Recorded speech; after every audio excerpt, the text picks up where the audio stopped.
यह कहानी है भूत ने किया हमला के बारे में। एक बार की बात है, एक गांव में 3 दोस्त रहते थे, विक्की, विशाल और मधु। उन तीनों में इतनी गहरी दोस्ती थी कि जहां भी जाते साथ ही जाते, कुछ भी खाते मिल बांट कर खाते। एक दिन मधु अपने दोनों दोस्तों के साथ स्कूल से घर लौट रही थी। दोपहर का समय था और वे तीनों साइकिल चला रहे थे। तभी विशाल की साइकिल एक बड़े से पत्थर से टकराया गई और वह नीचे गिर गया। उसके पैर में बहुत तेज चोट लग गया और वह बुरी तरह दर्द से चिल्ला रहा था। मदद के लिए उस सुनसान रास्ते में कोई मिल भी नहीं रहा था। तभी मधु भागकर मदद के लिए किसी को बुलाने गई। थोड़ी दूर गई तो उसे एक 2 मंजिला घर दिखाई दिया। उसे लगा कि शायद वहां मदद मिल जाएगा। फिर वो वहां गई, लेकिन वहां जाकर देखी तो सारे कमरे में ताला लगा हुआ था। उसी वक्त मधु को लगा कि कोई उसके पीछे से होकर दूसरी मंजिल पे गया है और जब वो पलटकर ऊपर देखी तो उसे एक परछाई दूसरे मंजिल पर जाते हुए दिखाई दिया। मधु को लगा कि शायद ऊपर कोई रहता होगा, उसी की परछाई होगी।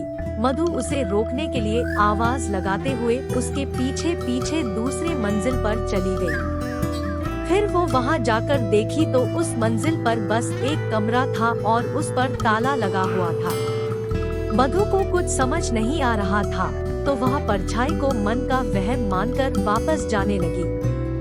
तभी उसे एक डरावनी आवाज सुनाई दिया और जब उसने पीछे मुड़कर उस कमरे की ओर देखा तो उस पर जो ताला लगा था वह टूटकर नीचे गिरा हुआ था।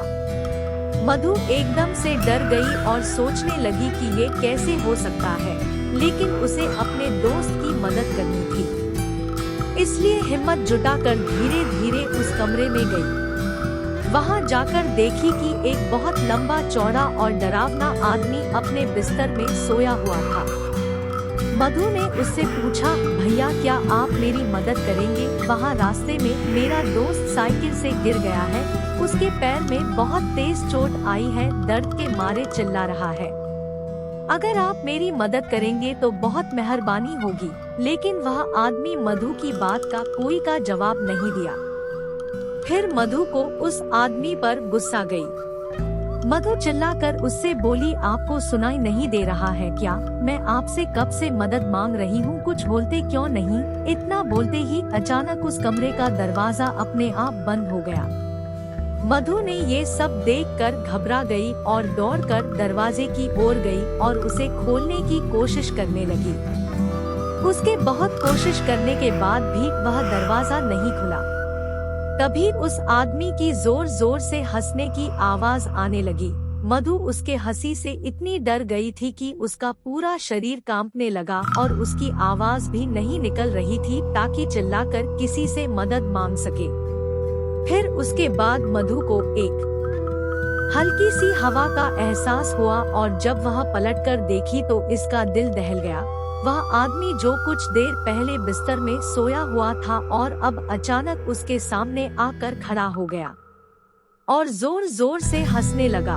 उसकी हंसी देखकर मधु को और ज्यादा डर लगने लगा।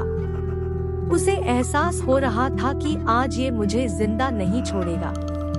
फिर वो आदमी मधु को पकड़ लिया और उसे अपने पास खींचने लगा। मधु जोरों से रोने चिल्लाने लगी। वह आदमी उसके मुंह पर हाथ रखा और उसे नोचने लगा और उसके बाल पकड़कर घसीटते हुए उसे जंगल की ओर ले जाने लगा। इधर विशाल दर्द के मारे छटपटा रहा था और विक्की परेशान था कि मधु अभी तक आई क्यों नहीं। थोड़ी देर तक मधु की राह देखा। जब वो नहीं आई तो विक्की खुद उसे ढूंढने निकल गया। तभी एक आदमी ने विक्की से कहा, भाई तुम बहुत परेशान लग रहे हो, क्या बात है? विक्की ने उसे अपना सारा किस्सा सुनाया और फिर वो दोनों मधु को खोजने निकल गए। तभी एक जंगल में अधमरी हालत में मधु उन लोगों को मिली। उसके कपड़े फटे हुए थे और वह रो रही थी। विक्की ने उसे देखते ही गले लगा लिया और पूछने लगा कि ये सब कैसे हो गया। फिर मधु अपने साथ हुए सारा किस्सा बताया। उसके साथ हुए इस हादसे को सुनकर दोनों के रोंगटे खड़े हो गए। तभी उस आदमी ने बताया कि कुछ साल पहले बगल के गांव में एक लड़का रहता था। वह थोड़ा पागल सा था और हमेशा आते जाते लड़कियों को छेड़ते रहता था। उससे परेशान होकर लड़कियों ने अपने माता पिता से बताया। फिर गांव वालों ने उसे बहुत मारा। फिर 2-4 दिन के बाद वह उसी 2 मंजिला घर में जाकर अपने आप को एक कमरे में बंद करके चाकू मार लिया।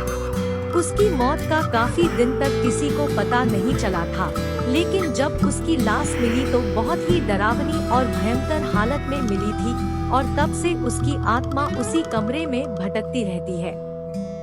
इसीलिए इस घर में आज तक कोई नहीं जाता है। उसके बाद विक्की ने उस आदमी की मदद से मधु और विशाल को घर ले गया और फिर ये तीनों उस रास्ते से होकर दोबारा कभी नहीं गए। मुझे आशा है कि आपको यह भूत ने किया हमला की कहानी अच्छी लगी होगी। आपको ये कहानी कैसी लगी हमें कमेंट करके जरूर बताएं।